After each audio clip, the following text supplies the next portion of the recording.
الفاتحة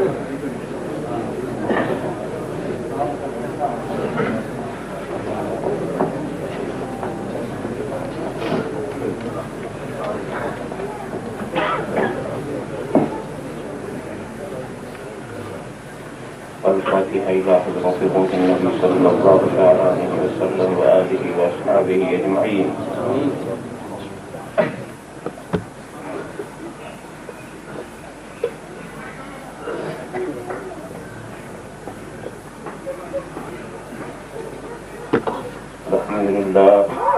الحمد لله الذي قال في شان حبيبه الكريم عليه التحية والتسليم.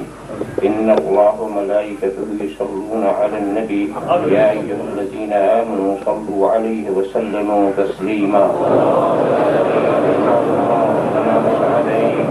اللهم صل وسلم وبارك على سيدنا ومولانا محمد طب القلوب ودوائها وعافية الأبدان وشفائها ونور الأبصار وضيائها وآله وصحبه دائما أبدا. سبحان ربك رب العزة عما يصفون وسلام على المرسلين والحمد لله.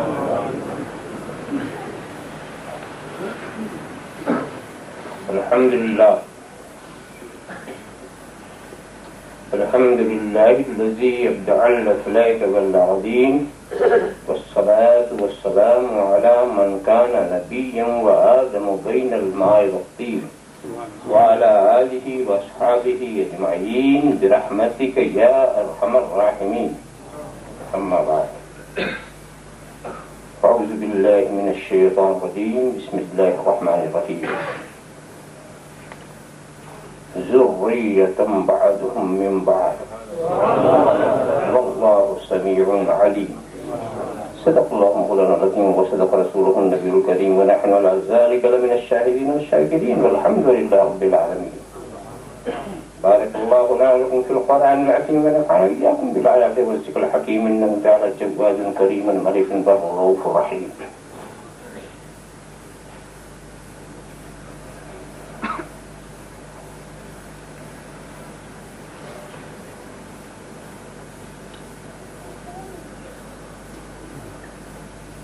ساقیے کوثر میرا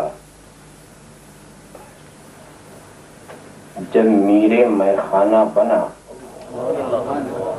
ساقیے کوثر میرا جب میرے میخانہ بنا، چاند سورج خم بنے ہر نجم پیمانہ بنا. چاند سورج خم بنے ہر نجم پیمانہ بنا، حسن فطرت کے ہر ایک جلوے سے بیگانہ بنا.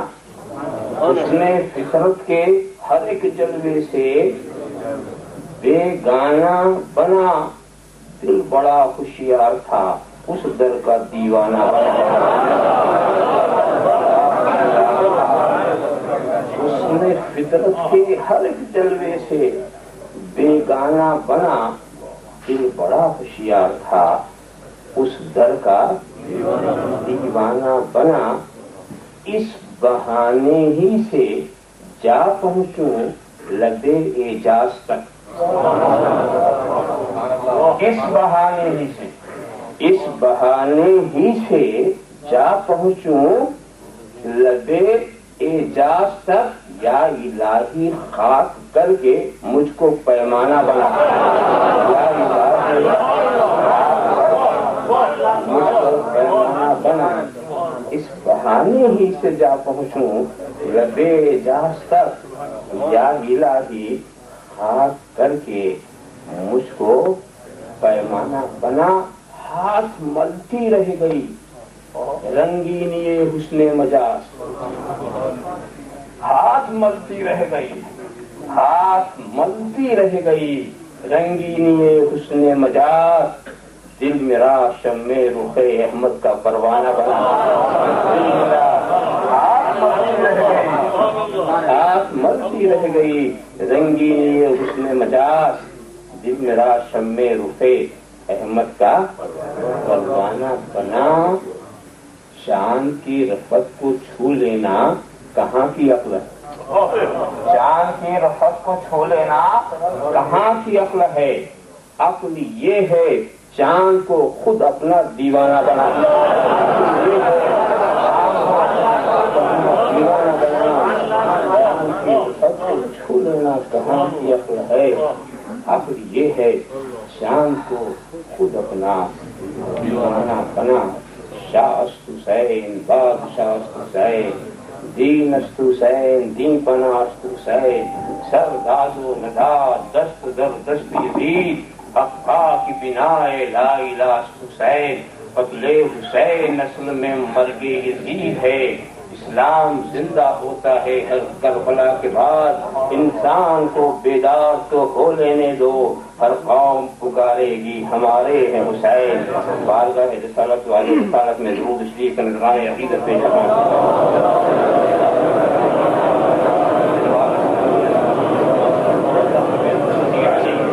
ایک بار اور حدیث پہ سوالے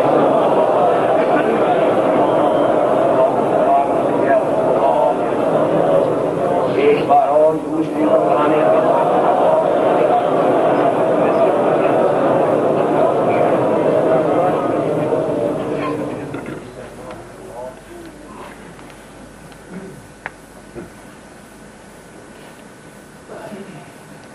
سورہ آل عمران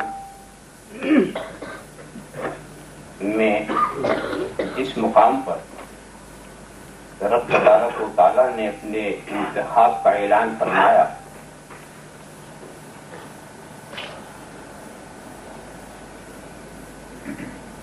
ان اللہ اصطفى آدم ونوحا وآل ابراہیم وآل عمران علی العالمین۔ اللہ نے آدم و نوح، آل ابراہیم و آل عمران کو چن لیا۔ اسی مقام میں اس کے بعد ارشاد فرمایا گیا کہ یہ ایک نسل ہے جس کا باز باز سے ہے۔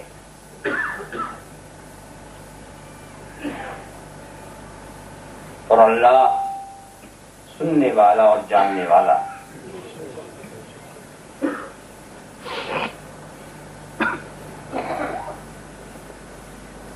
فلاں فلاں سے ہے، یہ لفظ بولا کب جاتا؟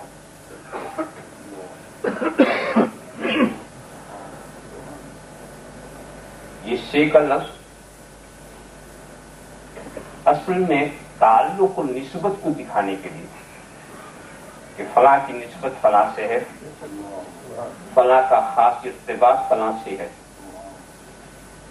تو تعلق و نسبت دکھانے کے لیے یہ لفظ بولا جاتا ہے۔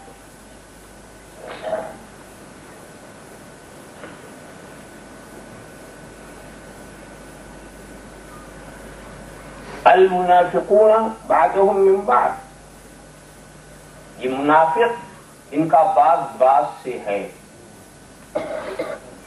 بتانا یہ ہے کہ منافق آپس میں گٹھ جوڑ رکھتے ہیں، ہم جنس با ہم جنس پرواز، اور آپس میں ساز باز کرتے رہتے ہیں۔ تو اسی تعلق کو دکھانے کے لیے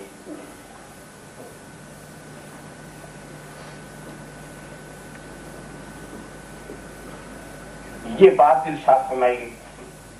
اب یہاں پر بھی وہی بات، ذریۃ بعضهم من بعض، ایک نسل ہے جس کا باز باز سے، مگر یہاں صرف نسبت ہی نہیں دکھائی جا رہی، بلکہ یہ بھی اشارہ ہے کہ بعض کا جز۔ وجہ کیا ہے کہ حضرت آدم کا ذکر، پھر حضرت نوح کا ذکر، پھر آل ابراہیم کا ذکر، پھر آل عمران کا ذکر، اور حال یہ حضرت آدم سے نوح، حضرت نوح سے آل ابراہیم، حضرت اور آل ابراہیم سے آل عمران، تو یہاں ایک نسلی رابطہ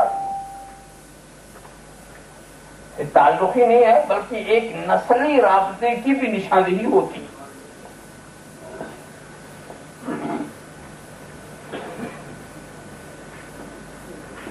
اور یہ جو کہا جاتا بعض بات سے ہے، عموماً یہ معاملہ ایک طرفہ ہوتا۔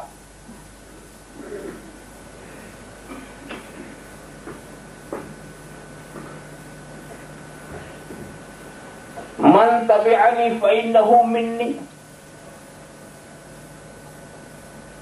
جو میری پیروی کرتا وہ مجھ سے ہے۔ تو وہاں بھی یہ ہے نہیں کہ وہ میری نسل سے،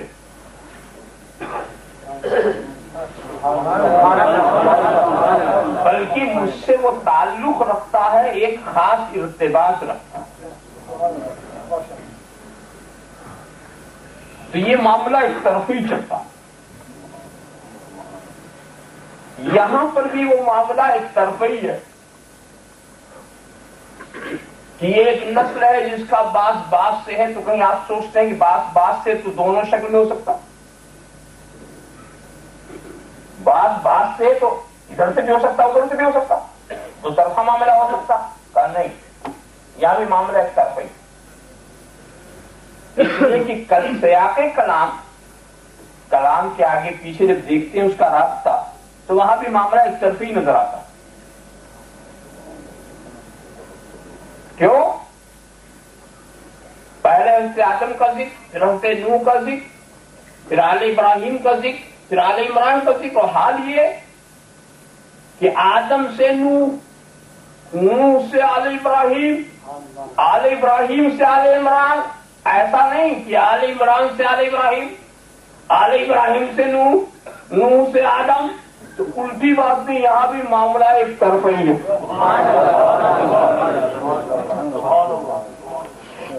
ایک طرفہ ہی ہے۔ تو یہ عام طور سے جو یہ کہا جاتا باس باس سے ہے، تو وہ ایک طرفہ ہی رہتا۔ دنیا کلام میں صرف ایک مثال ہے جہاں یہ ایک طرفہ معاملہ دو طرفہ دکھائی دے رہا، صرف ایک مثال ملی دنیا کلام میں تلاش کیا، اور وہ بھی کلام نکلا تو رسول کی زبان سے، اور نکلا تو علی کی شان میں، ایک مثال، کیا علی منی وانا منہ، علی مجھ سے ہے میں علی سے ہوں۔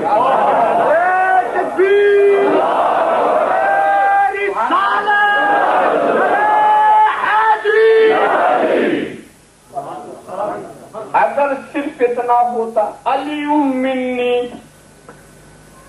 علی مجھ سے ہے، تو میں سمجھ لیتا کہ جیسے ہے من اتبعنی فإنہ منی، جو میری اتباع کرتا ہے وہ مجھ سے ہے، اور چونکہ حضرت علی کا اتباع کامل تھا، ان کی اتباع کی شان نرالی تھی، تو اگر رسول نے ایسی بات کہی تو کوئی ایسے تعجب کی چیز نہیں، ایک خاص تعلق کا اظہار ہوتا، اس لیے کہ علی ان اتباع کرنے والوں میں تھے جن کے بارے میں قرآن کہتا یا ایھا النبی حسبک اللہ ولمن اتبعک من المؤمنین، ومن اتبعک حسبک اللہ ومن اتبعک من المؤمنین، اے نبی آپ کو آپ کا خدا کافی اور آپ کی اتباع کرنے والے کافی، یہ آپ کے پیچھے چلنے والے کافی۔ یہ جانتے ہیں کس وقت ارشاد فرمایا کیا؟ حضرت فاروق اعظم جب ایمان لے آئے تو یہ 40ویں تھے، 40ویں تھے یہ، جب مسلمانوں کی تعداد 40 ہوئی تو 40ویں فاروق اعظم، اور جب یہ 40 کی عدد کی تعداد پوری ہو گئی وہی کا نزول ہو گیا، جب کوئی مانے یا نہ مانے یہ کافی ہے۔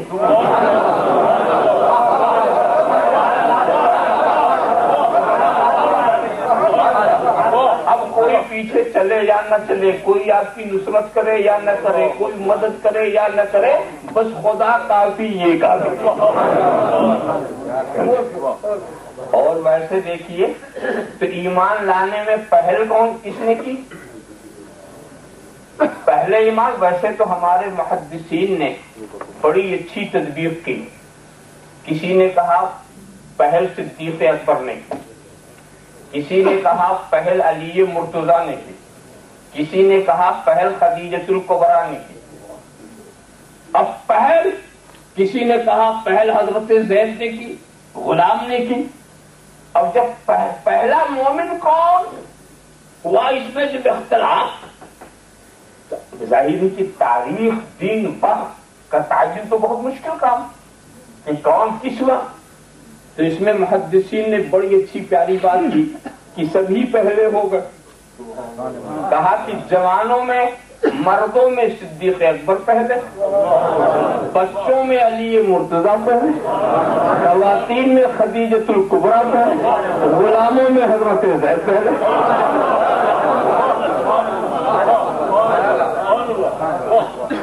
اب ان میں کون پہلے، اب ان میں کون پہلے، اس پر کوئی فیصلہ نہیں کیا جا سکتا۔ شواہد اور قیاس سے آپ کچھ بات کہہ سکتے ہیں تو کہیں، کچھ علامتوں سے کچھ کہہ سکتے ہو تو کہیں، مگر فیصلہ نہیں۔ مگر سوچنے کی بات یہ ہے کہ رسول نے سب سے پہلے اپنا پیغام حضرت خدیجہ کو سنایا، سب سے پہلے گھر والے، سب سے پہلے گھر والے، تو سننے والے گھر والے۔ اور حضرت علی نے کیسے سنا؟ حضرت علی انہی کی تربیت میں، رسول ان کے مربی، انہی کے سرپرست، انہی کی نگہداشت، انہی کی تعلیم، انہی کی تربیت۔ اور اس کا اہتمام ایسا ہوا کہ پیدا ہوئے کعبے میں، مگر کعبے کو نہیں دیکھا۔ کعبے کو کب دیکھا؟ جب اس چہرے کو دیکھ لیا جس نے کعبے کو قبلہ بنایا۔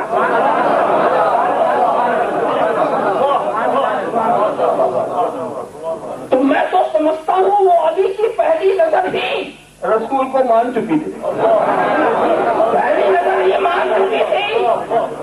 تو بھئی یہ 40 کا پہلا علی ہے اور آخری عمر ہے، دو عین کے درمیان، ایک طرف علی کی عین ہے، ایک طرف عمر کی عین ہے۔ اور عین کے معنی آنکھ کے ہوتے ہیں، جس کی دونوں آنکھیں سلامت ہو وہی اکیلا ہے۔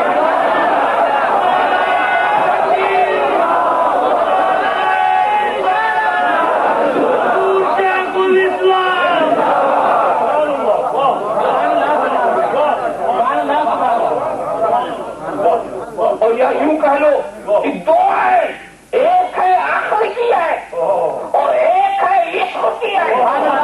ایک ہے عقل کی ہے، عمر سے عقل کی ہے، علی سے عشق کی ہے، علی سے عشق کی ہے۔ اور جس کے پاس عقل اور عشق دونوں ہے وہی ایمان کامل والا ہے۔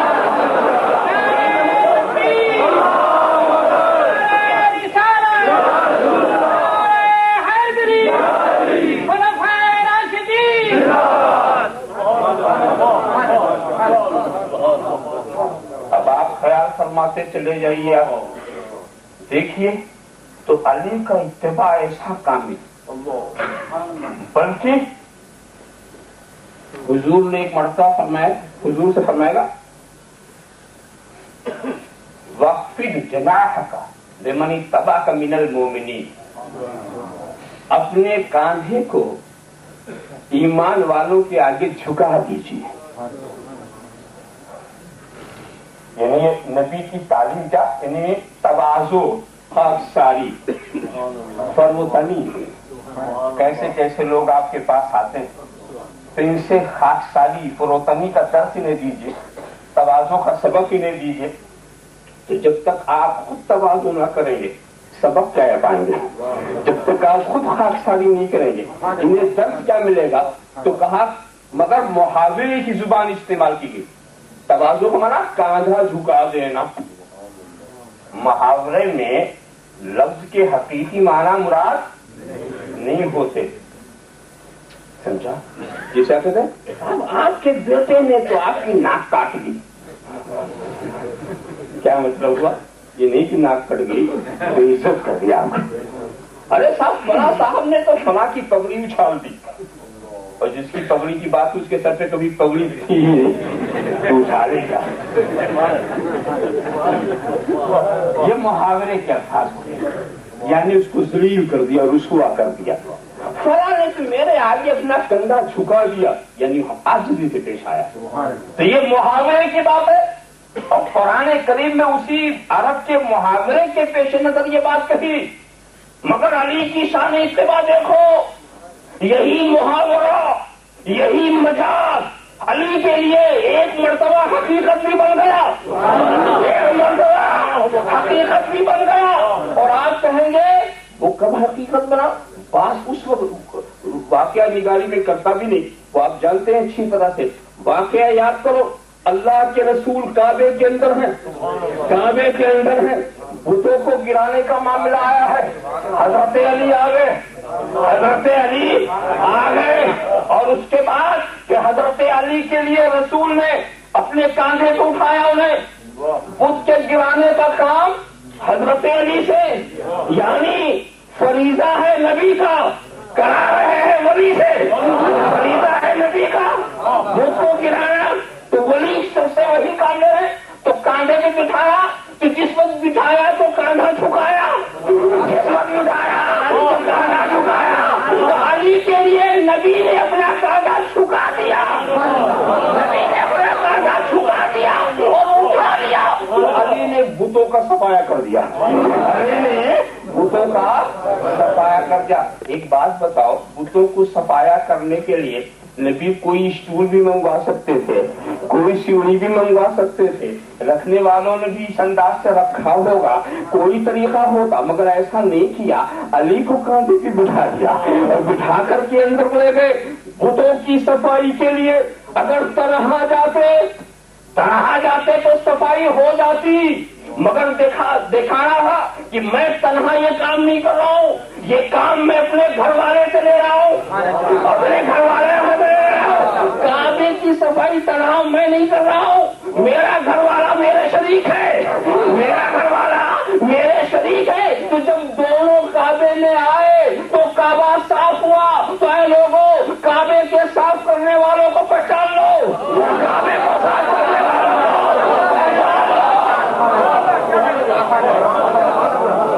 کو پوری دیکھو.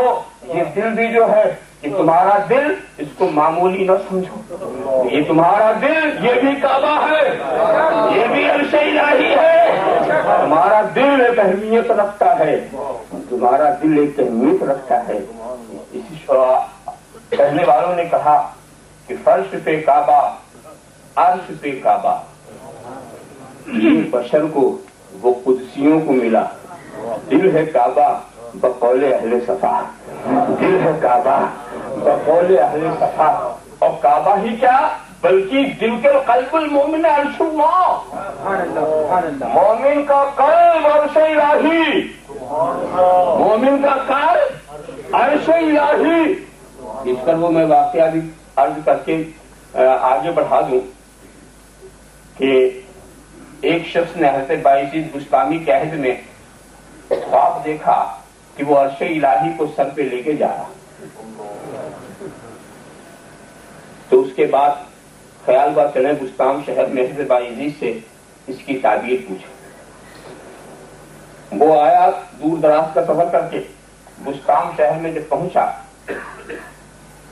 تو سنا کہ حضرت بایزید کا وصال ہو گیا. بہت افسوس ہوا کہ خواب کی تعبیر نہیں ملی، مگر آگے قسمت اچھی تھی، کم از کم نماز جنازہ میں شرکت ہوگی، کاندھا دینے کا شرف حاصل ہوگا. اور اس کے بعد ازدحام اتنا کہ وہ کاندھا دینے کی کئی کوشش کرنے کے بعد اتفاق ایسا کہ جنازے کے نیچے جانے کا اتفاق ہو گیا. اور ایسا ازدحام تھا کہ نکلنا مشکل نظر آ رہا تھا. اب وہ نیچے ہی نیچے جانے لگے. جب نیچے ہی نیچے جانے لگے تو دل میں خیال آیا کہ حضور سے ایک تعبیر پوچھنے میں آیا تھا اور کہ میں اپنے سر کے اوپر عرش الہی لے کے جا رہا ہوں, عرش الہی لے کے جا رہا ہوں. اتنا دل میں خیال آنا تھا کہ اسے باعزت بولتے ہیں یہی تیرے خواب کی تعبیر ہے, تیرے سر پر باعزت کا دل ہے اور قلب المومن ہے. سن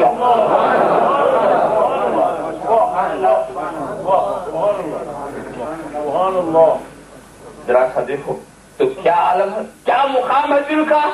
مگر دوستو یہ کعبہ جس طرح اس کعبے کو مشرکین نے بتوں سے ناپاک و نجس قرار دیا, لالا کے بت پھیلائے, تمہارے اس کعبے کے اندر بھی یہ شیاطین نہ جانے کیسے کیسے بت لا کر بٹھا دیں گے. یہ تمہارے کعبے کے اندر کیسے کیسے بت,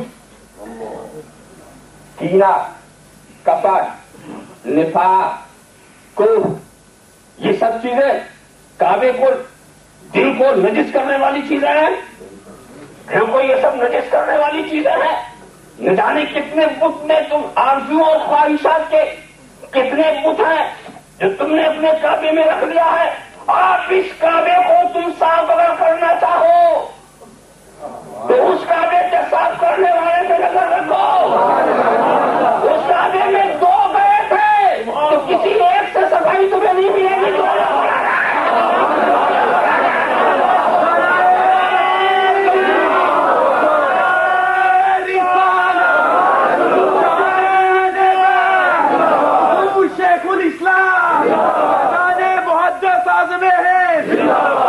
حضرت علی کی شان اتباع, وہ جانتے تھے کہ اطاعت کیا ہے, وہ جانتے تھے اتباع کا فلسفہ کیا ہے. ورنہ بتاؤ اچھے اچھے لوگ اس مقام پر پھسل جاتے مگر علی نہیں بیٹھے, علی نہیں بیٹھے. وہ مقام جانتے ہو کون سا نازک مقام تھا, بہت نازک مقام تھا. وہ مقام وہ تھا صحبا کے وادی کا مقام, وادی صحبا کا مقام. سب نماز اثر پڑھ چکے ہیں, حضرت علی نے نہیں پڑھی. نبی آپ کے زانو پہ سر رکھ کے آرام کر رہے ہیں. بڑا نازک موڑ تھا, بڑا نازک موڑ ہے. ذرا سا دیکھو, نبی تو آرام فرما رہے ہیں اور سورج ہے وہ ڈوبتا چلا جا رہا ہے. اور جس پر سورج ڈوبنے کی حالت میں مغرب کی طرف جا رہا ہے, اسلام کا قانون کہہ رہا ہے علی نماز پڑھو. قرآن کا پیغام کہہ رہا ہے علی نماز پڑھو. نماز فرض ہے, چھوڑنے کا کوئی ایسا عذر نہیں ہے. قرآن کہہ رہا ہے, اسلام کہہ رہا ہے. اب دیکھیں علی کیا فیصلہ کرتے ہیں, علی کیا فیصلہ کرتے ہیں. کیا دانائی کا فیصلہ کیا, کیا اتباع کی شان نرالی دکھائی. سوچ لیا جانے دو, اگر سورج ڈوبتا ہے ڈوبنے دو. نماز کی تو ہم قضا بھی کر لیں گے مگر راحت مصطفیٰ کی قضا نہیں ہوگی. اگر سرکار بیدار ہو گئے تو اس راحت کی قضا نہیں ہو سکتی, اس راحت کی قضا نہیں ہو سکتی. اور اس کے بعد پھر ہم یہ دیکھتے ہیں کہ حضرت علی کی آنکھوں سے آنسو کے قطرے نکلے, اس لیے کہ عبادت کا جانے کا غم تھا مگر راحت کو بھی نہیں چھوڑے. سرکار کی محبت پہ جو چھوڑا تو محبت کا دامن نہیں چھوڑ رہے. عبادت کے جانے کا غم تھا, اس غم سے قطرے جو گرے تو وہ رخسار رسول پر گرے. وہ قطرے جو گرے علی کی آنکھوں کے قطرے گرے تو رسول کے چہرے پہ گرے. سرکار بیدار ہوتے ہیں, علی کی پریشانی دیکھتے ہیں, علی کیا معاملہ کا حضور نماز قضا ہو گئی, نماز چھوٹ گئی. واقعی دوستو محبت میں چھوڑی ہوئی عبادت کا پہلا پھل تو یہ ملا کہ آنسو کا قطرہ بھی ضائع نہیں ہو سکا. آنسو کا قطرہ بھی ضائع نہیں گیا, اس کو وہ جگہ ملی جو قدسیوں کو بھی نہ ملے.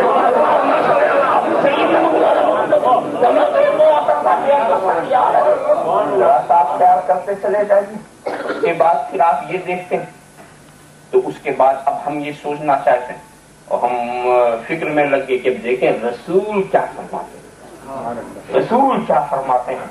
اگر رسول یہ کہتے کہ علی تم سے غلطی ہو گئی, آئندہ ایسا مت کرنا, جاؤ قضا کر لو, قانون تو ہے ہی ہے, جاؤ قضا کر لو، آئندہ احتیاط کرنا۔ تو بس میں ساری دنیا میں یہ کہتا پھرتا کہ اطاعت پہلے ہے، محبت بعد میں، اطاعت پہلے ہے، محبت بعد میں ہے، میں یہی کہتا پھرتا۔ مگر میں تو یہ دیکھ رہا ہوں کہ اللہ کے رسول حضرت علی کو مجرم کی حیثیت سے نہیں پیش کر رہے ہیں، گنہگار کی حیثیت سے نہیں پیش کر رہے ہیں، بلکہ کہہ رہے ہیں اے اللہ، علی تیرے اور تیرے حبیب کی اطاعت میں تھا، اللہ تیرے اور تیرے حبیب کی اطاعت میں تھا، اور تیرے الشام فطرات الشام، اے اللہ سورج کو پلٹا دے، سورج کو پلٹا دے۔ سورج پلٹایا اور پھر کہا علی تم نے میری محبت میں نماز چھوڑی ہے، میں قضا نہیں پڑھواؤں گا، ادا پڑھوں گا، ادا پڑھواؤں گا۔ دیکھو سورج گیا ہوا پلٹ آیا نا، کسی اور نے نماز نہیں پڑھی اس لیے سب پہلے پڑھ چکے۔ علی تنہا علی کے لیے عرض آئی، تنہا علی کے لیے ایک یعنی یہ ایسی اصل جانے والی پھر آئی، یہ خصوصیت پوری دنیا میں آج تک صرف دہلی کو، جن کے لیے وقت کو واپس آنا پڑا۔ لوگ کہتے ہیں گیا وقت پھر ہاتھ آتا نہیں، گیا وقت پھر ہاتھ آتا نہیں، مگر یہ رسول ہے جو گئے ہوئے زمانے کو پلٹا رہے ہیں، گئے ہوئے زمانے کو پلٹا رہے۔ علی قضا نہ کرو، ادا پڑھو، ادا پڑھو۔ اگر آج میں نے تجھے قضا پڑھا دی تو دنیا یہ کہنے لگے گی کہ رسول کی محبت میں نماز قضا ہو گئی، نماز قضا ہو گئی۔ نہیں، رسول کی محبت قضا نہیں پڑھاتی، ادا پڑھاتی ہے۔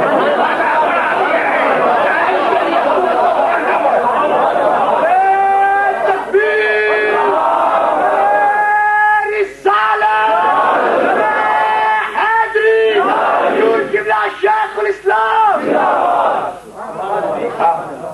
ایسا اطاعت کرنے والے کے لیے اگر یہ کہا جائے کہ علی منی، علی مجھ سے ہے، تو بات کوئی تعجب کی نہیں، معلوم ہوگا بہت کوئی خاص تعلق، جیسے ایک پیروکار کا تعلق اپنے پیشروں سے ہوتا ہے، مگر نہیں جناب، جو معنی میں بتا یہ معنی یہاں چسپا نہیں ہو رہا۔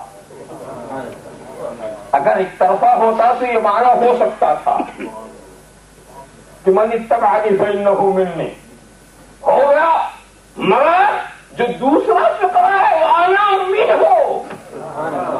میں علی سے ہوں۔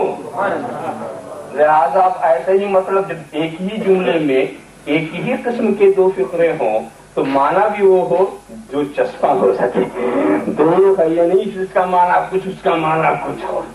لہذا اب یہاں وہ تو معنی نہیں چلے گا من اتبعنی فإنہ منی، یہ کوئی اور بات ہے، یہ علی مجھ سے میں علی سے ہوں، یہ اس قسم کا تعلق نہیں ہے جس قسم کے تعلق کی نشاندہی ہوتی ہے من اتبعنی فإنہ منی سے، بلکہ یہ کوئی خاص تعلق ہے، یہ کوئی خاص مقام ہے، یہ کوئی خاص مرتبہ ہے جو ہر ایک کو نہیں دیا جاتا، ہر ایک کو نہیں دیا جاتا۔ ہم نے دیکھا منا کی ایک جگہ نے حضرت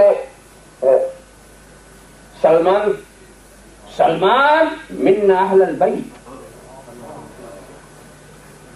سلمان ہمارے گھر والے، اپنی طرف نسبت تھی، مگر دیکھو کسی ایک جماعت میں شریک کرنا اور ہے اور اپنی ذات کی طرف نسبت دینا اور ہے، کسی ایک گھر کا فرد بنا دینا اور ہے اور اپنی ذات کی طرف نسبت دینا اور ہے، اور مستضاد اس پر یہ ہے کہ انا منہ ہو،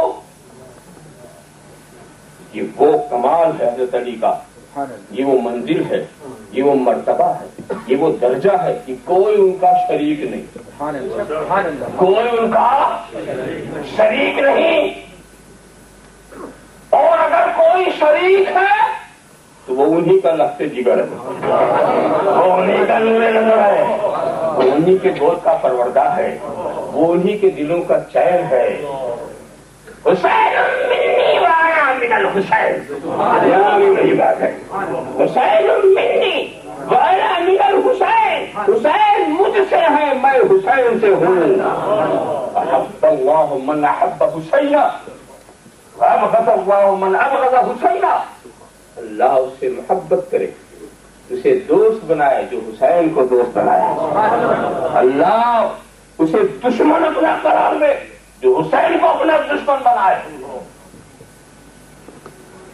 مگر دوستو، ابھی تو میں سوال ہی کی منزل سے گزر رہا تھا، اب میں جواب کی منزل میں آنا چاہتا ہوں کہ آخر پھر اس حدیث کا مطلب کیا ہوگا۔ تو بس 2-3 توجیہیں بیان کر کے اپنی بات میں ختم کر دوں گا۔ دیکھو، یہ ایک خاص محبت کا مقام ہے جس کو انتہائی محبت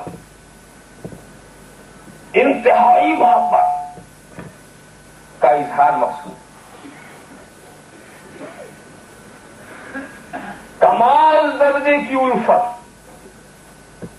کا ذکر مقصود ہے۔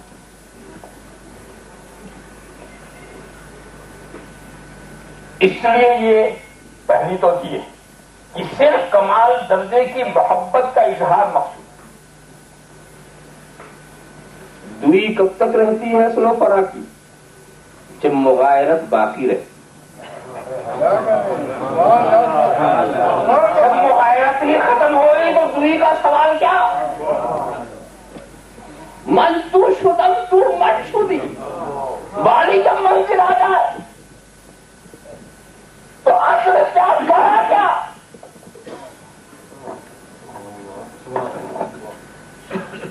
میں آپ کو ایک ایسی مثال سے بتاؤں کہ سمجھنا مشکل ہو جائے گا۔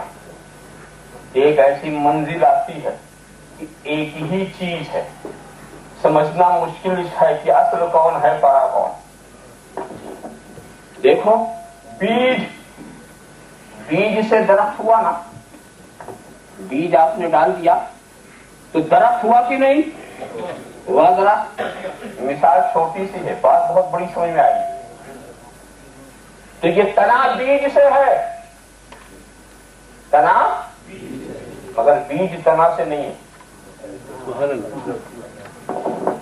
یہ ڈالیاں بیج سے ہیں مگر بیج ڈالیوں سے نہیں۔ یہ پتیاں بیج سے ہیں مگر بیج پتیوں سے نہیں۔ بیج پتیوں سے نہیں ہے۔ یہ پھول بیج سے ہے مگر بیج پھول سے نہیں ہے۔ مگر ایک مقام ایسا آتا ہے کہ سمجھ بھی نہیں آتا کہ اصل کون ہے پرا کون ہے، اور یہ مقام اس وقت ہوتا ہے جب درخت کا مقصد حاصل ہو جائے۔ جب درخت کا مقصد جس کے لیے درخت لگایا گیا وہ مقصد حاصل ہو جائے، اور اس مقصد کا نام پھل ہے۔ پھل ہے، جب پھل کو ہم نے لیا تو پھل تو ایک ہی ہے نا، پھل تو ایک ہی ہے، اور جب چیرا تو اندر بیج۔ پھل نے کہا یہ بیج مجھ سے ہے، بیج نے کہا یہ پھل مجھ سے ہے۔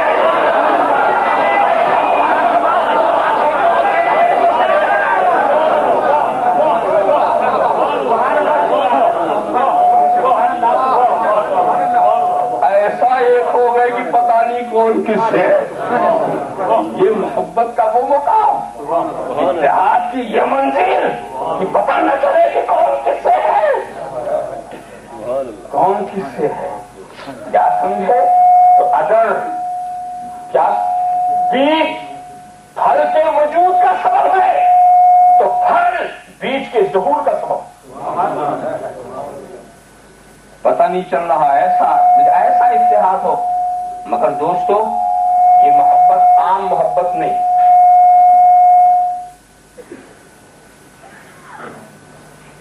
یہ محبت دیکھیے،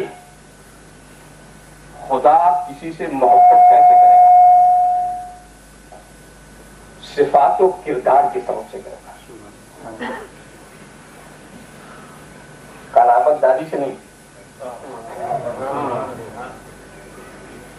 ارے بھائی، آپ اپنے قرابت داروں سے محبت کرتے ہیں کہ نہیں کرتے؟ میں اس کی وجہ رشتہ، مگر خدا جو بندے سے محبت کرے گا وہ کون سا رشتہ؟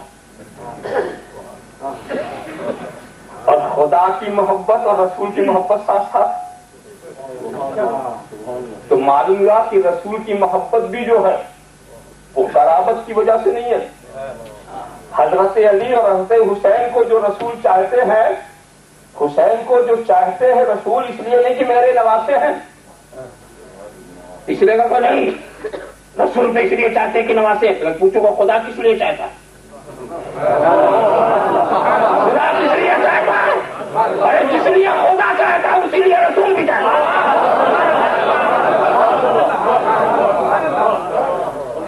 یہاں قرابت کا معاملہ نہیں ہے، یہ حسینی کردار ہے جو خدا اور رسول کی محبت کا مرکز ذات حسین بنی ہوئی ہے. یہاں کردار کی بات ہے، یہاں صفات کی بات ہے. رسول اپنا نواسا سمجھ کے نہیں چاہ رہے ہیں، قرابت داری کی بنیاد پر نہیں. اور ایسے ہی علی رسول کو قرابت داری کی بنیاد پر نہیں چاہتے. علی کی جو محبت ہے وہ ایمانی بنیاد پر، ایمانی محبت ہے. قرابت داری کی محبت تو عجیب ہوتی. میں نے قرابت داری کی محبت کا ایک منظر دیکھا. کیا دیکھا؟ قرابت داری کی محبت، جب کسی کے بدن میں انگڑائی اس نے لیا تو اس نے کیا کیا؟ اپنی ایک لولی کو آزاد کر دیا. یہ ہے قرابت داری کی محبت. ابو لہب نے نبی کی پیدائش کی خبر سنی، خوش ہوا، آزاد کر دیا. تو یہ محبت کون سی ہے؟ قرابت داری والی محبت. تو قرابت داری والی جو ہے وہ صرف ان لولی کو آزاد کرتی ہے.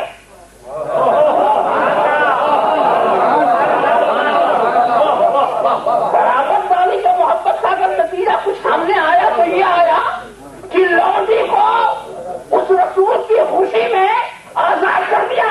اور ایمان والی محبت کا نتیجہ یہ ہے کہ رسول کے دین سے بچانے کے لیے پورے گھر کو قربان کر دیا.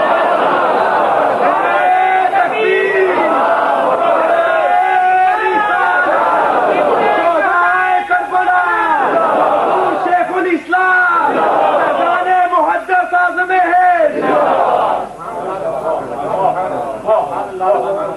تو حسین کو جو اللہ اور رسول چاہتے ہیں یہ قرابت کی وجہ سے نہیں چاہتے، یہ ان کے کردار کی وجہ سے چاہتے ہیں. ورنہ بتائیے جو حسین کو چاہے اسے خدا چاہے، جو حسین سے عداوت کرے اس سے خدا عداوت کرے. تو خدا کی محبت و عداوت کا معیار حسین کی محبت و عداوت، حسین کی محبت و عداوت. اب خدا کے دشمنوں کو اس دھرتی پہ دیکھنا ہے تو دیکھ لو حسین کے دشمن کون ہے. جو حسین کے دشمن ہے، جو حسین کے دشمن ہے سمجھ لو یہی ہے خدا کے دشمن. صاحب دیکھا، بلکہ حسین کی محبت خدا اس لیے چاہتا ہے کہ جو خدائی مقاصد ہیں وہ حسین کے کردار سے پورے ہوتے ہیں، اس لیے خدا انہیں چاہتا ہے. تو ایمانی محبت کی وجہ سے یہ فقرہ استعمال کیا گیا.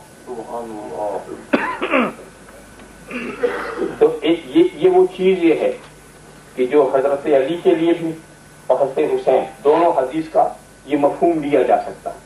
اور ایک مفہوم یہ بھی ہے کہ علی منی وانا منہ، یا الحسین منی وانا من الحسین، حسین منی وانا من الحسین.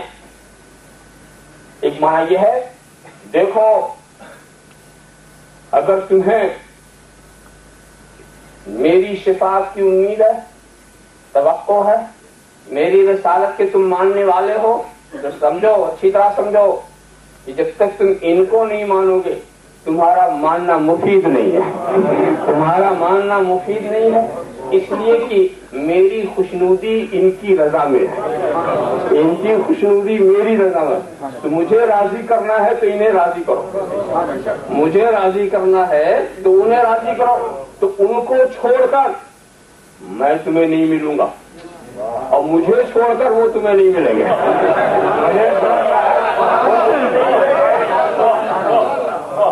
کسی کو نہ چھوڑو تبھی کام چلے گا. لہذا اگر کوئی رسول کی اطاعت چھوڑ دے رسول کی فرمانبرداری چھوڑ دے، کتنا ہی حسین حسین کیا کرے اسے نجات نہیں ہے، جتنا ہی حسین حسین کیا کرے اسے نجات نہیں ہے۔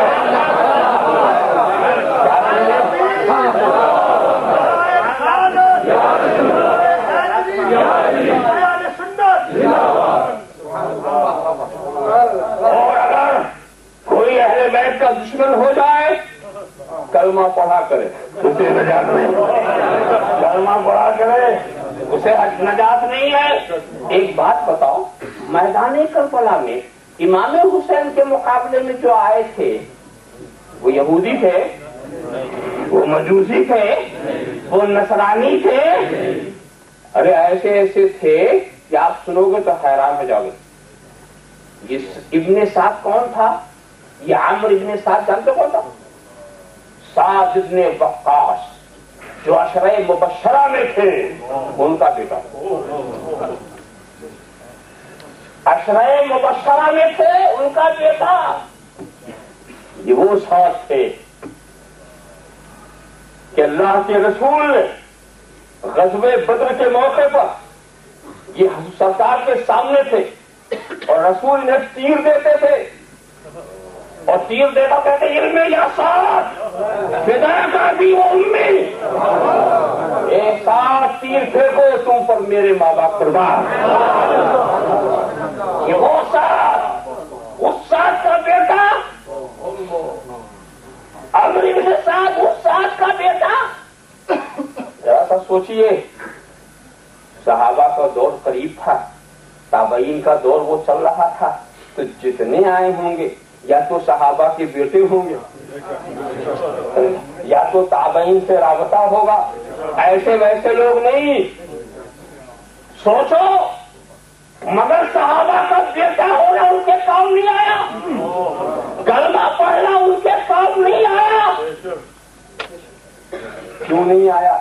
وہ حسین کو چھوڑ کے کلمہ پڑھ رہے تھے، حسین کو چھوڑ کے کلمہ پڑھ رہے تھے، تو اہل بیت کو چھوڑ کر کلمہ پڑھنے والے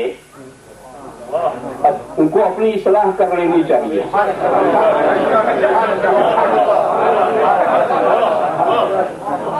ارے کلمہ ایسا پڑھو جو کلمہ تمہیں فائدہ پہنچا، اور جب اس کلمے سے تمہیں فائدہ ہی نہیں آتا، کلمے سے کیسے فائدہ نہیں ہوا؟ جیسے یزیدیوں کو نہیں ہوا،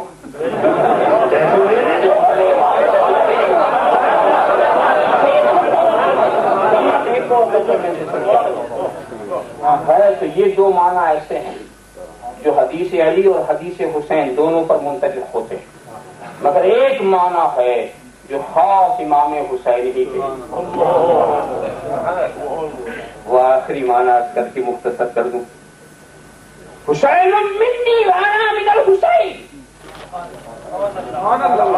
حسین مجھ سے ہے۔ بات سیدھی ہے، نواسا نانا سے ہے، یہاں جزیت والی بات آ گئی، یہاں سنت والی بات آ گئی، مگر میں حسین سے ہوں۔ یہ میں کون؟ میں حسین سے ہوں، حسین مجھ سے ہے۔ دو لفظوں میں کہہ کر کے بات ختم کر سکتا ہوں کہ حسین کا ظاہری وجود میری وجہ سے ہے اور میرے پیغام کی بقا حسین کی وجہ سے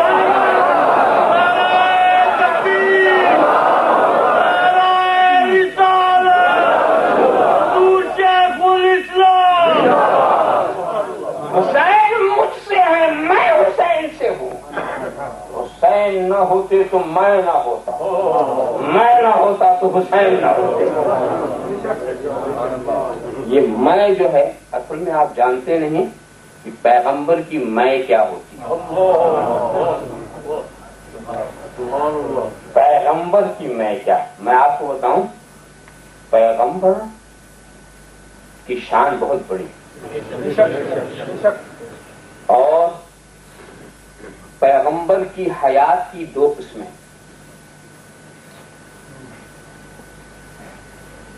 ایک جسمانی حیات اور ایک پیغام کی حیات۔ یعنی ایک ان کی جسمانی زندگی، ایک ان کی پیغمبرانہ زندگی. تو جہاں تک پیغمبر کی جسمانی زندگی کی بات ہے، ہر پیغمبر زندہ ہے، جسمانی حقیقت کے ساتھ زندہ ہے. ہر پیغمبر زندہ، جسمانی حقیقت کے ساتھ زندہ.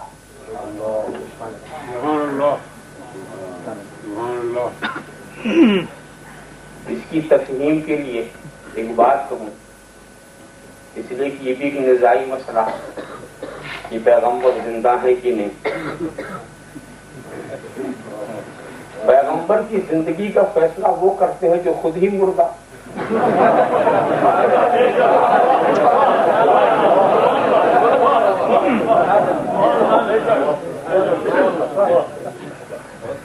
جس کا دل مردہ ہو سے آپ کا کیا کہیں گے. خیر دیکھو، آپ کی جو روح نکلتی ہے تو جانتے کہاں جاتی ہے؟ عالم برزخ. اور اس عالم برزخ میں انتظام جانتے کیا؟ وہاں آپ کا ایک جسم مثالی، اسی جسم میں وہ روح رہتی. اب جس لائق آپ ہوں گے اسی حساب سے آپ کا جسم وہاں ہوگا.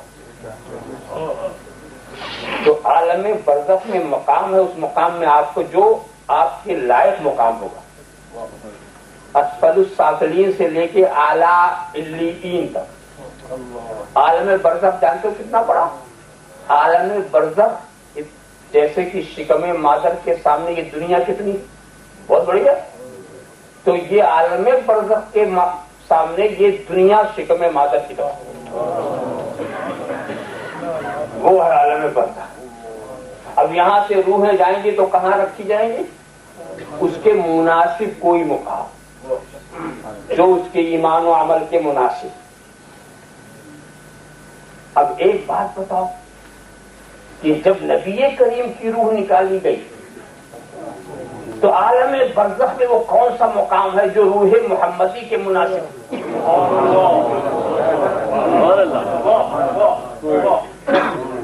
عالم برزخ میں وہ کون سا مقام ہے؟ سب سے زیادہ بلند و مرتبہ مقام عرش. عرش تو اس کا بھی حال سن لو.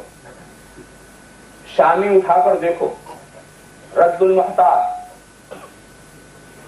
اس میں یہ وضاحت ہے، علماء کا یہ فیصلہ ہے کہ مٹی کا وہ حصہ، زمین کا وہ حصہ جو جسم رسول سے لگا ہوا ہے، جزو رسول نہیں ہے، زمین کے حصے سے لگا ہوا ہے، وہ حصہ کعبے سے بھی افضل ہے، عرش سے بھی افضل.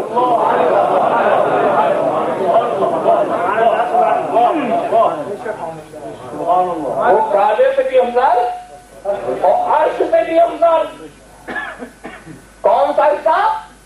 جو جسم رسول سے لگا ہے، جزو رسول نہیں.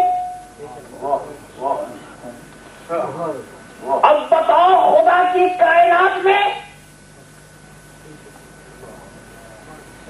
وہ کون سا حصہ ہے جو روح محمدی کے لائق ہو؟ اس لیے کہ خاک کے وہ ذرے جو جسم سے لگے ہیں وہ عرش سے افضل ہیں، اور خاک کے وہ ذرے عناصر اربع جو بشریت مصطفیٰ کا جزو ہو گئے ہیں، ان کی برتری تو پتہ ہی نہیں.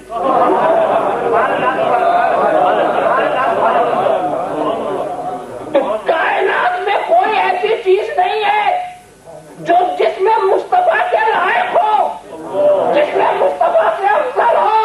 تو روح محمدی کے لیے کون سی جگہ تلاش کی جائے؟ جنت یہ تو ان کے غلاموں کے رہنے کی جگہ ہے، عرش یہاں تو ان کے قدم پہنچ چکے ہیں. تو روح مصطفیٰ کو رکھا کہاں جائے؟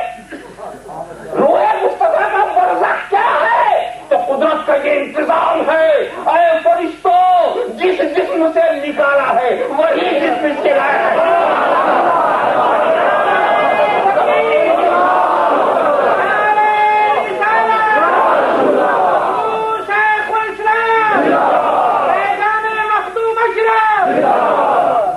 تو وہ روح نکالی گئی، داخل ہو گئی وہی زندگی، وہی سارے انبیاء کی یہی شان، ان کا جسم مبارک ہی ان کی روح کے لائق۔ دیکھا آپ نے بھائی،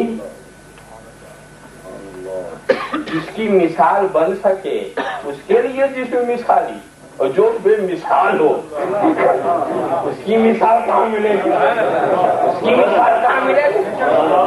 دیکھا آپ نے، تو جسمانی زندگی تو سب کی۔ دیکھیں شہیدوں کی زندگی میں اور نبیوں کی زندگی میں یہی فرق ہے۔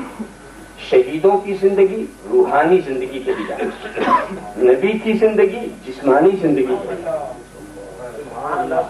روحانی زندگی کا بڑا اونچا مقام ہے شہیدوں کی زندگی، اسی لیے جب شہید وصال کر جاتا ہے تو اس کی وراثت بھی بڑھتی ہے، اس کی بیویاں دوسرے کی نکاح میں آنا چاہیں، عدت کے بعد تو آ سکتی، شہید کی بیوی دوسرے سے نکاح کرنا چاہے تو کر سکتی، وراثت بڑھ سکتی، اس لیے کہ ان کی زندگی جسمانی زندگی نہیں ہے، روحانی زندگی ہے۔ مگر نبی کی زندگی جو ہے جسمانی زندگی ہے، جسمانی زندگی ہے، نہ یہاں وراثت کے بٹنے کا سوال، نہ بیوی کے دوسرے کے نکاح میں جانے کا سوال۔ ارے مرے تو یہ ہو، وہ تو زندہ ہے، زندہ کی وراثت نہیں رکھتی، زندہ کی وراثت نہیں رکھتی، زندہ کی بیویاں دوسرے کے نکاح میں نہیں جاتی۔ تو یہ رہی نبی کی جسمانی زندگی، اور اس میں سارے نبیوں کے پاس، مگر ایک ہے نبی کے پیغمبرانہ زندگی، جس کے لیے نبی کو بھیجا گیا، جس کے لیے نبی نے اذیتیں برداشت کی، وہ بڑی اہم زندگی، جس زندگی سے ہماری ہدایتیں وابستہ، جس زندگی کے لیے نبی کو کانٹوں پہ چلنا پڑا، پتھروں کی بارش کھانی پڑی، لہو لہان ہونا پڑا، بدر و حنین کی منزلوں سے گزرنا پڑا، بڑی اہم وہ زندگی ہے جس کو پیغمبرانہ زندگی کہتے ہیں۔ رب تبارک و تعالیٰ نے ہمارے نبی کو مطمئن کر لیا، واللہ یعصمک من الناس، اللہ تمہیں لوگوں سے بچائے گا۔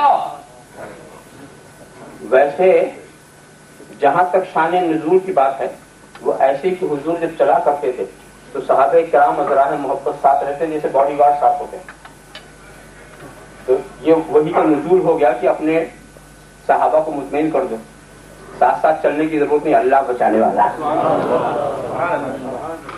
واللہ یعصمک من الناس، اللہ تمہیں لوگوں سے بچائے گا۔ یہ تو رہا شان نزول کے مطابق اس آیت کا، مگر ایک بات میں آپ کو بتا دوں، وہ فن کی بات ہے۔ قرآن کریم کا جو شان نزول ہے اس کا اعتبار نہیں ہوتا، لفظوں کے عموم کا اعتبار ہوتا ہے، اس لیے شان نزول ثابت ہوتی ہے خبر واحد سے، اور لفظوں کا عموم متواتر ہے۔ تو لفظوں کا عموم یعنی لفظوں میں جتنی گنجائش ہوگی وہ سب مراد، جتنے پہلو ہوں گے سب حجت ہیں۔ شان نزول ہے ٹھیک ہے، وہ بھی ایک اس کا حساب ہے۔ تو واللہ یعصمک من الناس، اللہ تمہیں لوگوں سے بچائے گا، یہ نبی سے وعدہ، اور نبی کی بقا کیا ہے؟ ان کے پیغام کی بقا، یعنی تمہاری جسمانی زندگی کو بھی بچائے گا اور تمہارے پیغام کو بھی بچائے گا، تمہارے پیغمبرانہ زندگی کو بھی بچائے گا۔ یہ وعدہ خدا نے صرف اپنے آخری نبی سے لیا، جسمانی زندگی تو سب کی بچی ہے، مگر پیغمبرانہ زندگی کو بچانے کا وعدہ خدا نے صرف آخری نبی سے لیا، صرف آخری نبی کو یہ وعدہ کیا کہ ہم تیری پیغام کو بھی بچائیں گے، پیغمبرانہ زندگی کو بھی بچائیں گے۔ یہ صرف ہمارے نبی ہی سے یہ وعدہ کیا گیا، اور کسی سے نہیں کیا گیا۔ لہذا کسی کی پیغمبرانہ زندگی نہیں، حضرت ابراہیم ہے مگر ان کا پیغام نہیں، حضرت مسیح ہے ان کا پیغام نہیں، حضرت کریم ہے مگر ان کا پیغام نہیں ہے، حضرت نوح ہے مگر ان کا پیغام نہیں ہے، سارے انبیاء ہیں مگر کسی کا پیغام نہیں بچا۔ ہاں ان کے پیغامات میں سے جس پیغام کو نبی نے اپنا پیغام بنا لیا وہی بتا۔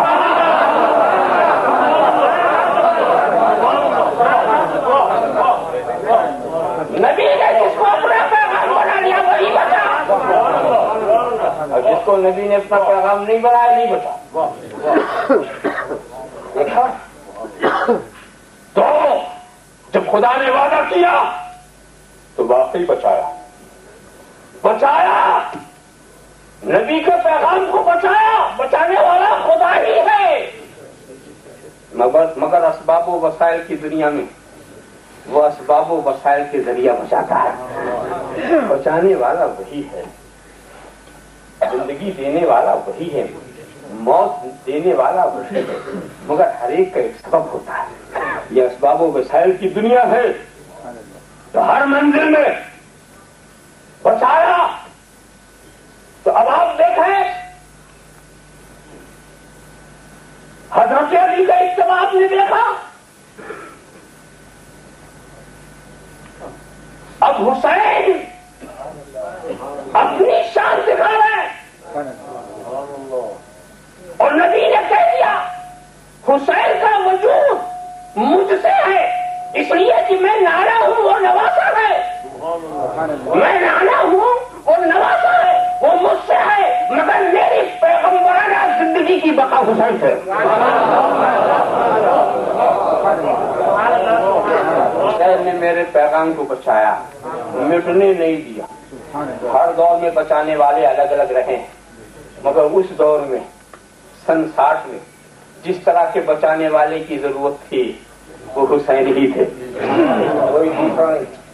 دیکھو یہ نبی کے پیغام کو مٹنے دیں گے؟ ایک واقعہ میں سناؤں، واقعہ پڑھیے اور غور کیجیے تو گوشے سے گوشے نکلتے ہیں۔ صلح حدیبیہ کا موقع، سہیل ابن عمرو قرشی یہ معاہدے کا کافروں کی طرف سے کمشنر بن کے آیا،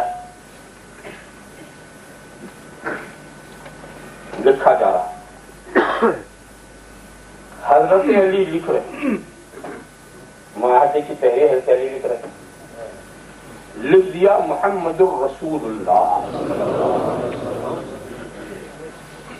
محمد الرسول اللہ۔ اب دیکھیے اتباع کا نقشہ کیا،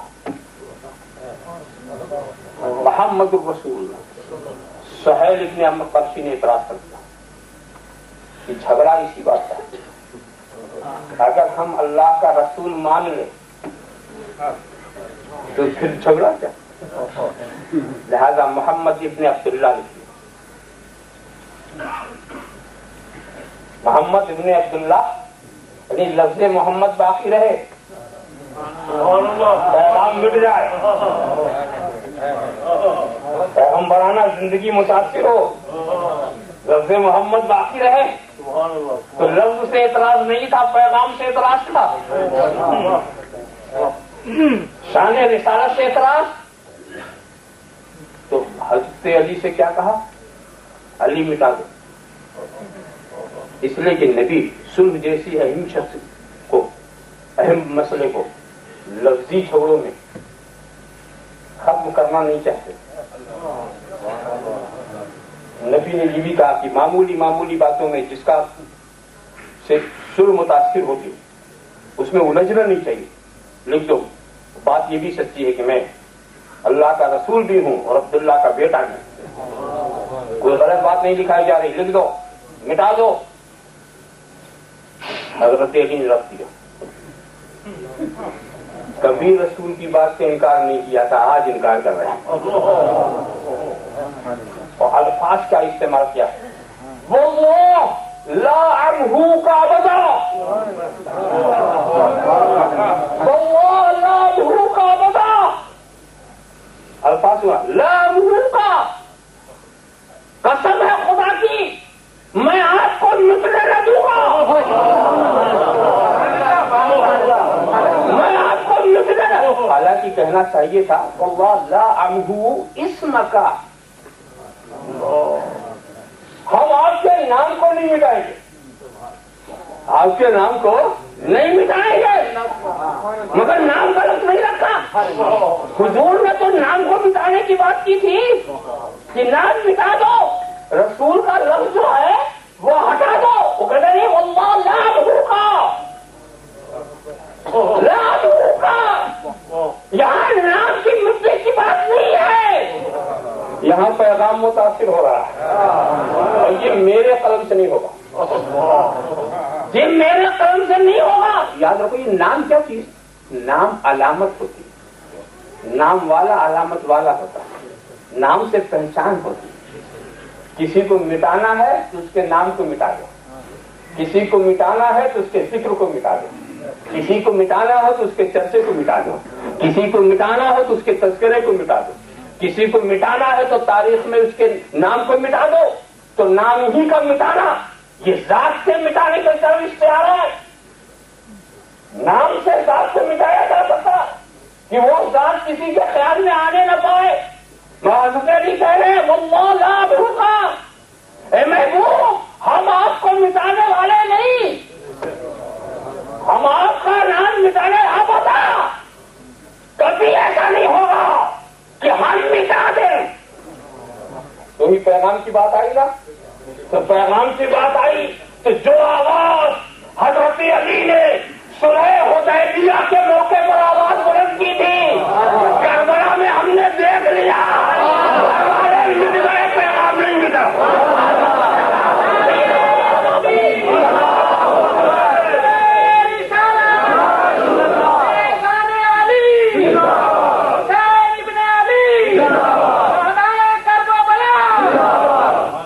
یہاں تو نام نہیں مٹنے دیا، وہاں سرکار کے پیغام کو نہیں مٹنے دیا، نہ پیغام مٹا نہ یہاں نام مٹا۔ مگر ایک بات کھٹکتی ضرور ہے کہ حضور یہ تو سرکار کا حکم تھا، حکم تو مان لیتے، مگر اس شان اطاعت والے کو دیکھو، اس شان اتباع کو بھی دیکھو، ان کی انکار کر دیا، نہیں مانتے،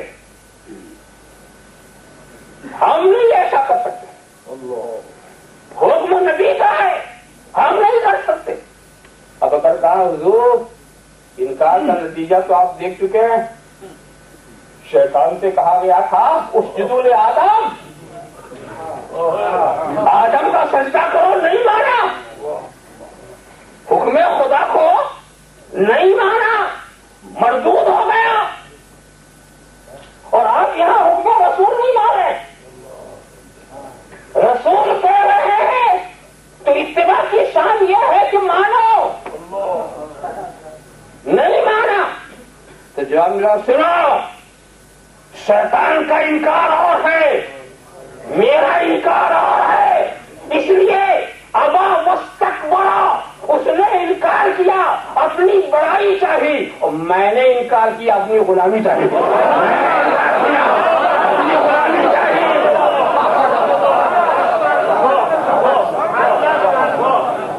تو شیطان کے انکار نے اسے مردود کر دیا، اور علی کے انکار نے انہیں محبوب بنا دیا، علی کے انکار نے۔ یہی وجہ ہے دوستو کہ چونکہ رسول کے پیغام کی بقا ذات حسین سے وابستہ تھی، اسی لیے حسین سے بڑی محبت تھی، ایسی محبت نہیں ایک نانا کو نواسے سے ہوتی، نہیں، حسین سے اتنی محبت کیوں تھی؟ کبھی کاندھے پہ لے کے سوار، اللہ اکبر، آپ منظر دیکھو کہ ایک طرف حسن ہے، ایک طرف حسین ہے، اور حسین جو ہے بائیں سائڈ میں، حسن جو ہے داہنی سائڈ میں۔ اچھا انصاف سے بتاؤ، یہ شان جو نواسوں کی دیکھنے میں تو پتا چلتا ہے کہ ایک نانا ہے، اپنے نواسوں سے اظہار محبت کر رہا ہے، مگر یہ نانا کوئی معمولی انسان نہیں ہے، یہ نبی اور رسول ہے، اور نبی اپنے فریضے نبوت سے کبھی غافل نہیں رہتے، نبی کا ہر کام رسالت کی تجلیہ لیے رہتا ہے، اس طرح سے کاندھے پر لے کر چلے۔ اچھا ایک بات تم انصاف سے بتاؤ، ان بچوں نے بھی عجیب مطالبہ کر دیا تھا اس لیے کہ دیکھا تھا کہ لوگ اونٹ کی لگام اپنے ہاتھ میں لیے. بچوں نے کہا کہ ہمارے ہاتھ میں تو کوئی لگام نہیں ہے, مگر نبی نے اپنی زلفوں کو پکڑا دیا, اپنی زلفوں کو پکڑا دیا. بچوں زور سے ان زلفوں کو پکڑے رہو, پکڑے رہو. تو تم نہ سمجھو کہ یہ بہلانے کی بات ہے, یہ حسین و حسن کی ٹریننگ ہو رہی ہے. اے لوگوں, اے میرے بچوں, اے میرے نواسوں, میری زلفوں کو مضبوطی سے پکڑنا, اسی وقت سیکھ لو, کل امت کی لگام تمہارے ہاتھ میں ہوگی, کل امت کی لگام تمہارے ہاتھ میں ہوگی. راستہ دیکھو.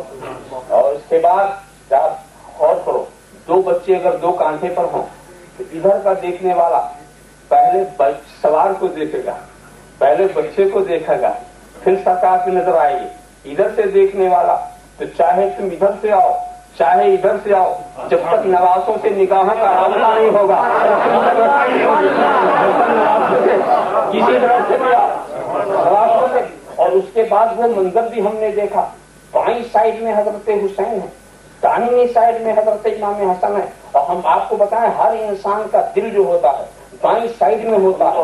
جب حضرت حسین ہوں گے تو پیر جو ہے دل رسول کے قریب ہوگا, دل رسول کے قریب ہوگا. دنیا دیکھ رہی ہے کہ جس قدم کو قلب رسول قوت پہنچا رہا ہو, طاقت دے رہا ہو, توانائی دے رہا ہو, میدان کربلا میں اس قدم کو کون ہلا سکتا ہے؟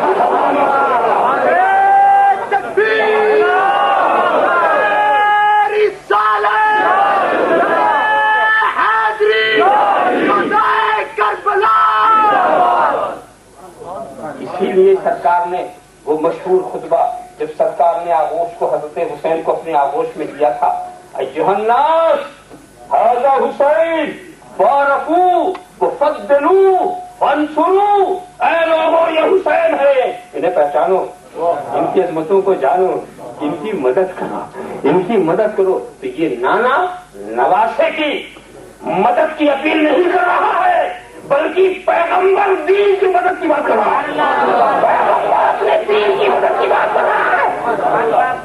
سمجھو یہی بات ہے کہ سرکار بہت چاہتے تھے کبھی ہونٹوں کا بوسہ لینا, گلے کا بوسہ لینا, کاندھے پہ چڑھا لینا, مگر کلمہ پڑھنے والوں نے کیا سلوک کیا, جس کو نبی نے کاندھے پہ چڑھایا تھا اسے گھوڑے سے گرایا گیا, جسے نبی نے جس گلے کو بوسہ دیا تھا اس پہ خنجر رکھا گیا, سب کچھ ہو گیا. لوگوں نے سمجھا کہ حسین چلے گئے, حسینیت چلی گئی, مگر زمانے نے بتا دیا کہ شاست حسین, بادشاست حسین, دینست حسین, دیپناست حسین, سر داد و ندا, دست در دست یزید, حقا کی بنائے لا الہ حسین. باقو دعوانا الحمدللہ.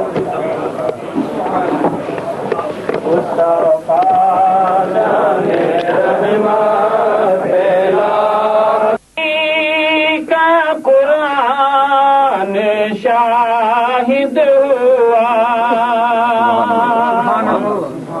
جس کی پاکی کا قرآن شاہد ہوا, اس سراپا مطہر پہ لاکھوں سلام, مصطفیٰ جانے رحمت لاکھوں سلام, شمع بز میں ہدایت پہ لاکھوں سلام, شمع بز میں ہدایت پہ لاکھوں سلام. جن کے در کے گدا ہیں ولی, سبحان اللہ, بے شک بے شک, وہ علی جن کے در کے گدا ہیں ولی, اس امام ولایت کے لاکھوں سلام, مصطفیٰ جانے رحمت کے لاکھوں سلام, شمع بز میں ہدایت کے لاکھوں سلام, شمع بز میں ہدایت کے لاکھوں سلام. راہ حق میں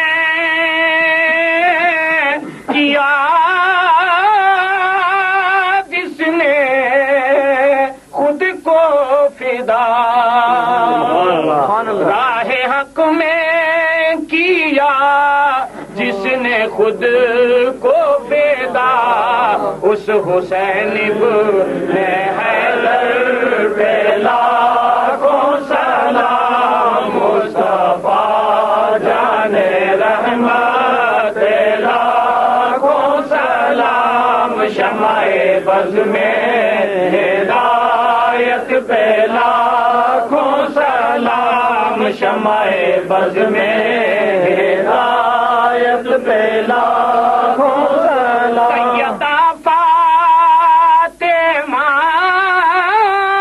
زوجہ مرتضیٰ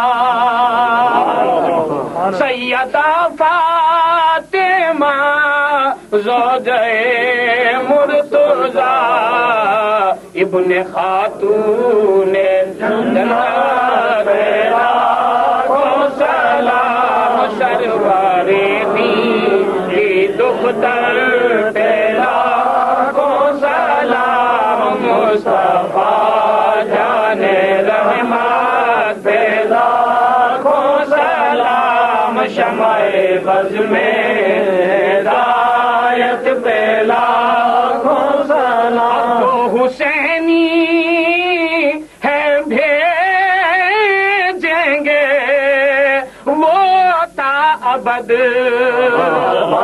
جو حسینی ہے بھیجیں گے وہ تا ابد جملہ شہداء کے سرور پہ لاکھوں سلام مصطفیٰ جان رحمت پہ لاکھوں سلام شمع بز میں ہدایت پہ لاکھوں سلام شمع بز میں ہدایت پہ لاکھوں سلام یا رسول اللہ الصلاة والسلام علیک یا حبیب اللہ الصلاة والسلام علیک یا خیر خلق اللہ الصلاة والسلام علیک یا قاسم رزق اللہ الصلاة والسلام علیک یا عروس مملکت اللہ الصلاة والسلام علیک یا زینت عرش اللہ الصلاة والسلام علیک یا جمال ملک اللہ الصلاة والسلام علیک وعلى آلک واصحابک وازواجک وذریاتک وعلى ماء أمتك وأولياء ملتك وشهداء محبتك يا رسول الله اللهم صل على سيدنا مولانا محمد وعلى سيدنا مولانا محمد ما تحب وترضى وصلي عليه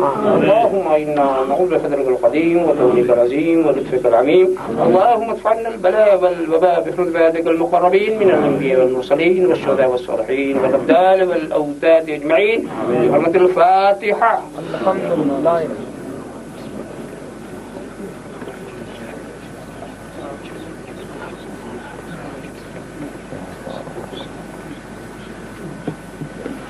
إن الله وملائكته يصلون على النبي يا أيها الذين آمنوا صلوا عليه وسلموا تسليما.